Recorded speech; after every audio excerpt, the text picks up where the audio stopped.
Hello all, welcome back to another new video of Learn with Bhavna. We are doing MPS 003 important questions and answers for your June 25 exam. अब ये हमारा next short note है जो कि आपका होने वाला है कॉन्स्टिट्यूशनल प्रोविजन ऑन सोशलिज्म और सेकुलरिज्म।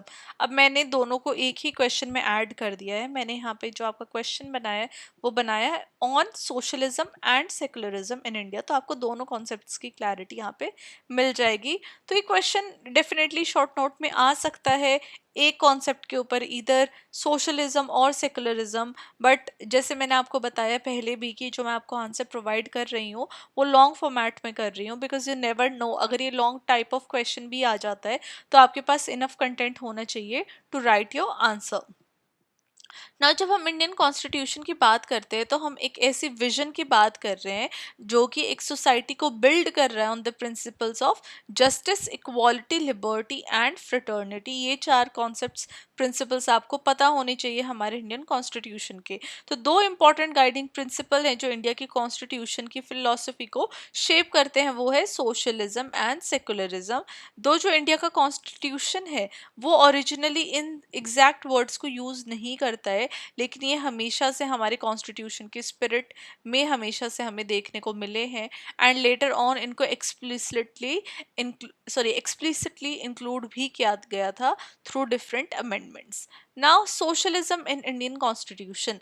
ना जब हम सोशलिज्म की बात करते हैं तो इसका मतलब है एक इकोनॉमिक एंड सोशल सिस्टम जहाँ पे वेल्थ और रिसोर्सेज इक्वली फेयरली डिस्ट्रीब्यूटेड है लोगों के बीच में, ताकि उसकी वजह से इनइक्वालिटी कम हो सके एंड सोशल वेलफेयर सोसाइटी के अंदर बना रहे।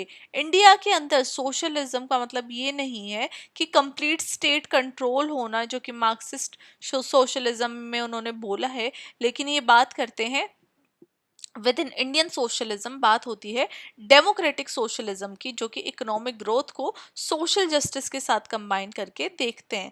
नाउ की कॉन्स्टिट्यूशनल प्रोविजंस अगर हम सोशलिज्म के ऊपर देखें तो फर्स्ट इज प्रीएम्बल। अब जो वर्ड था सोशलिस्ट वो ऐड किया गया था प्रीएम्बल में by 42nd constitutional amendment act of 1976 during emergency under Indira Gandhi government. अभी जो प्रीएम्बल था, अब उसने डिक्लेयर कर दिया कि जो इंडिया है अब वो एक sovereign socialist secular democratic Republic बन जाएगा। इसका मतलब ये है कि जो स्टेट है वो वर्क करेगी इनइक्वालिटी को हटाने में, चाहे वो इनकम के बेसिस के ऊपर इनइक्वालिटी हो, स्टेटस के बेसिस पे हो, या फिर अपॉर्चुनिटी के बेसिस पे हो। इनइक्वालिटी हटा के एक नेशन के अंदर इक्वल माहौल, मतलब कि हर तरीके से लोगों को इक्वल करने की कोशिश करेगी।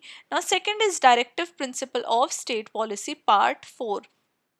अब जो डायरेक्टिव प्रिंसिपल्स थे उन्होंने moral and policy guidelines provide की ताकि एक socialist pattern of society achieve की जा सके, जहाँ पे आर्टिकल 38 में ये कहा गया कि जो स्टेट का डायरेक्ट द स्टेट को डायरेक्ट करती है ये आर्टिकल की वेलफेयर ऑफ पीपल प्रमोट किया जाए, ताकि एक सोशल ऑर्डर सिक्योर करके justice, social, economic and political के बेसिस के ऊपर एक सोसाइटी में इक्वल वेलफेयर को प्रमोट किया जाए। आर्टिकल 39 में कहा जाता है कि स्टेट को मैंडेट करना चाहिए कि इक्वल राइट मिले हर किसी को लाइवलीहुड के, ताकि एक इक्वल पे लोगों के अंदर बांटी जाए इक्वल वर्क के लिए, एंड किसी भी तरीके का कंसंट्रेशन ऑफ वेल्थ नहीं होना चाहिए किसी भी एक पर्टिकुलर रीजन के लोगों के पास या किसी भी एक पर्टिकुलर सोसाइटी के लोगों के पास। ना आर्टिकल 43 के तहत इनकरेज किया गया लिविंग वेजेस को एंड डिसेंट वर्किंग कंडीशंस को। आर्टिकल 41 में प्रोवाइड किया गया right to work, right to education, right to public assistance in cases of unemployment and old age. Third हमारा आएगा फंडामेंटल राइट्स। अब कुछ फंडामेंटल राइट भी ऐसे लाए गए जो कि हमारे सोशलिस्ट गोल को दर्शाते हैं, जहाँ पे आर्टिकल 14 में राइट टू इक्वालिटी लाया गया बिफोर लॉ। तो लॉ के, जब लॉ, कोई भी लॉ है या फिर कोई भी केस है, तो लॉ में या फिर किसी भी तरीके का ऑर्डर है, वहाँ पे हर एक पर्टिकुलर इंसान को इक्वली देखा जाए regardless of their caste, class, status या फिर क्रीड, कुछ भी हो, everybody is equal before law. तो ये आर्टिकल 14 के अंदर ही लाया गया। आर्टिकल 21 में right to life and personal liberty, जहाँ पे सुप्रीम कोर्ट ने एक्सपैंड किया कि इंक्लूड किया जाए कि राइट टू लाइवलीहुड हो, राइट टू हेल्थ हो, right to education and right to shelter. तो डिफरेंट फंडामेंटल राइट्स भी लाए गए, जहाँ पे हमें एक सोशलिस्ट गोल हमारे नेशन का देखने को मिलता है। दस जो हमारा कॉन्स्टिट्यूशन है वो एनविजन करता है कि एक ऐसी वेलफेयर स्टेट हो जहाँ पे गवर्नमेंट एक एक्टिव रोल प्ले करे इनइक्वालिटीज को कम करने में, एंड वीकर सेक्शन, जो भी सोसाइटी का वीकर सेक्शन है, उनके इंटरेस्ट को प्रोटेक्ट करने में, या फिर उनकी नीड्स या फिर उनकी रिक्वायरमेंट्स को प्रोटेक्ट करने में। ना सेकुलरिज्म की जब हम बात करते हैं तो सेकुलरिज्म का मतलब ये है कि स्टेट हर एक रिलीजन को इक्वली ट्रीट करेगा एंड किसी भी रिलीजन को स्टेट रिलीजन की तरह नहीं देखेगा। तो इंडिया का जो सेकुलरिज्म है वो अपने आप में यूनिक है, ये किसी भी रिलीजन को स्टेट से सेपरेट नहीं करता है, लेकिन वो गारंटी करता है कि फ्रीडम होनी चाहिए हर एक इंसान को रिलीजन की, जहाँ पे जो प्रिंसिपल डिस्टेंस है वो रिलीजियस इंस्टीट्यूशन से एक राइट डिस्टेंस या फिर we can say principle distance maintain करके स्टेट जो है वो चलेगी। अब क्या प्रोविजंस हमें देखने को मिले सेकुलरिज्म के विद इन कॉन्स्टिट्यूशन? तो first is preamble.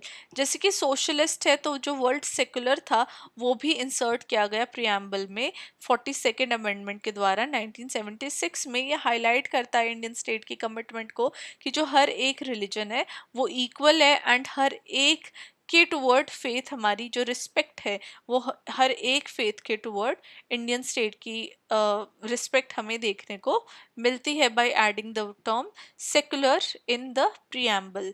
Second is fundamental rights. अब आर्टिकल 25 गारंटी करता है freedom of conscience and right to freely profess, practice and propagate any religion. मतलब कि कोई भी आपका रिलीजन है, किसी भी तरीके के रिलीजन को आप फॉलो करना चाहते हैं, that is totally your personal choice. तो उसका फ्रीडम हमें गारंटी किया गया है हमारी गवर्नमेंट के द्वारा।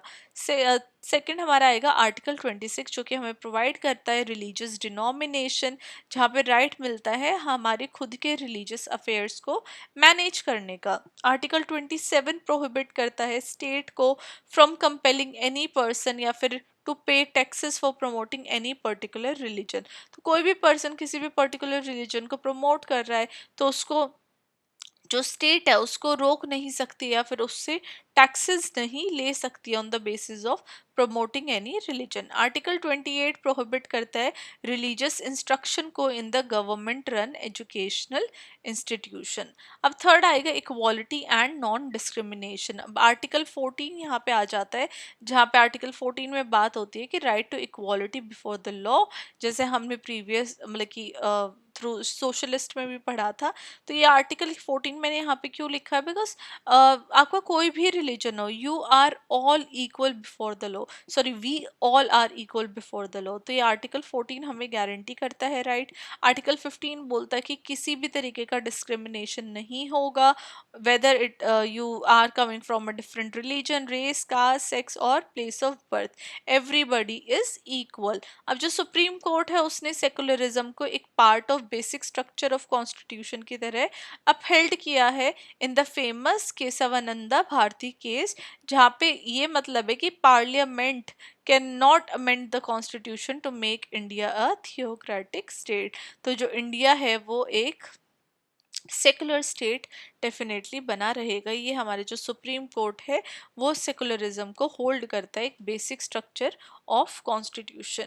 अब इसी के साथ हम विद कंक्लूजन अपना आंसर एंड करेंगे कहते हुए कि जो सोशलिज्म और सेकुलरिज्म है ये दोनों गाइडिंग वैल्यूज की तरह काम करते हैं, जो कि हमारे इंडियन कॉन्स्टिट्यूशनल फ्रेमवर्क में एम्बेडेड है, जहाँ पे सोशलिज्म इंश्योर कर रहा है कि इकोनॉमिक जस्टिस हो, वेलफेयर हो, ये दोनों स्टेट रिस्पॉन्सिबिलिटी की कोर रहे। सेकुलरिज्म प्रोटेक्ट करता है रिलीजियस फ्रीडम एंड इक्वालिटी को। तो ये दोनों टुगेदर एक विजन जो इंडिया की एक inclusive, just and pluralistic democracy है उसकी तरफ कमिटमेंट उसकी तरफ कमिटेड हैं, जहाँ पे डिग्निटी एंड इक्वालिटी हमें देखने को मिलती है within India as a nation, जहाँ पे हर एक सिटीजन को डिग्निटी एंड इक्वालिटी की तरह देखा जाता है, ट्रीट किया जाता है। तो ये हमारा आंसर था, जहाँ पे हमने सोशलिज्म एंड सेकुलरिज्म की जो प्रोविजंस हैं वो देखी under the constitution of India. I hope आप लोगों को ये क्वेश्चन समझ में आया होगा। थोड़ा सा डेफिनेटली ये थोड़ा क्वेश्चन आपको इसमें लर्न करनी पड़ेंगी कुछ टर्म्स कि कब ये अमेंड हुए एक्ट के अंदर, कब प्रियम्बल में लाए गए, कौन कौन से आर्टिकल है उनके अंदर, क्या क्या लिखा गया है। This is all your work, ये आपको करना पड़ेगा, याद करके जाना पड़ेगा, तभी आप ये जो आंसर है अच्छे से अटेम्प्ट कर सकते हैं। तो इसी के साथ मैं ये क्वेश्चन यहाँ पे एंड करती हूँ। आई होप आप सबको ये क्वेश्चन समझ में आया होगा, आपको कॉन्सेप्ट क्लैरिटी मिली होगी। I will see you in the next question. Till then, keep on studying and all the really best for your exam. Bye.